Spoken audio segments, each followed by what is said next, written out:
নমস্কার সবাইকে, সুদীপ্তার রান্নাঘরে সকলকে স্বাগত।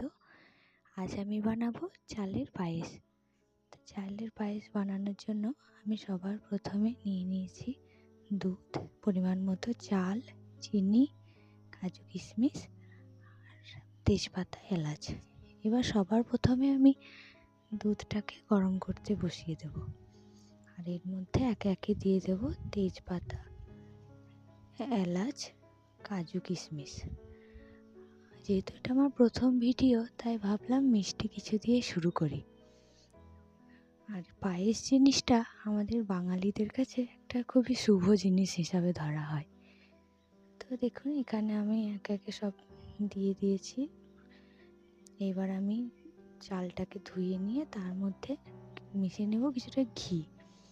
ঘিটা মেশালে একটা খুব সুন্দর গন্ধ আসে, খেতেও ভালো লাগে।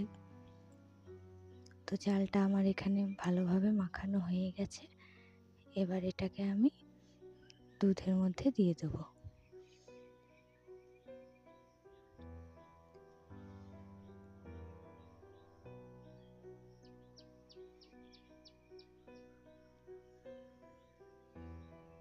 তো চালটা এবার ভালো করে দিয়ে এবার এটাকে আমি একটু হাতার সাহায্যে নাড়িয়ে দেব।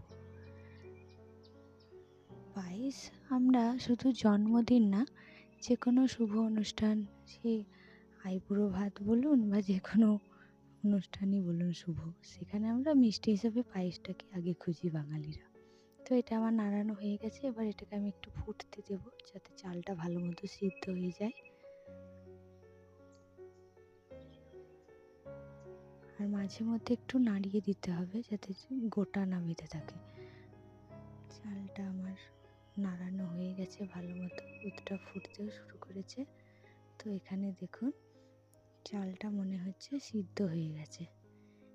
এবার আমি একটু চেক করে নেব যে চালটা সিদ্ধ হয়েছে কিনা। আর চালটা সিদ্ধ হওয়ার পরই কিন্তু চিনিটা দিতে হবে, নাহলে শক্ত থাকলে পরে চালটা সিদ্ধ হবে না মিষ্টিটা দিয়ে দিলে। তো আমি এখানে একটা চাল একটু চেক করে নেব সিদ্ধ হয়েছে কিনা। হ্যাঁ, চালটা আমার সিদ্ধ হয়ে গেছে। এবার আমি রাখা পরিমাণ মতো চিনিটা চালের মধ্যে দিয়ে দেব, পায়েসের মধ্যে দিয়ে দেব। এবার চিনিটা দিয়ে কিছুক্ষণ ভালো করে নাড়িয়ে দেব। নাড়িয়ে কিছুক্ষণ ফুটলে আমার পায়েসটা মোটামুটি রেডি হয়ে যাবে।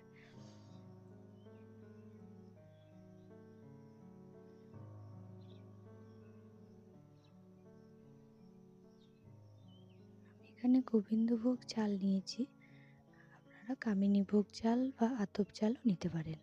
এখানে আমার পায়েসটা দেখুন পুরো রেডি হয়ে গেছে, কত সুন্দর লাগছে দেখতে। ভিডিওটি ভালো লাগলে অবশ্যই লাইক, কমেন্ট, শেয়ার করবেন, চ্যানেলটিকে সাবস্ক্রাইব করবেন। ধন্যবাদ।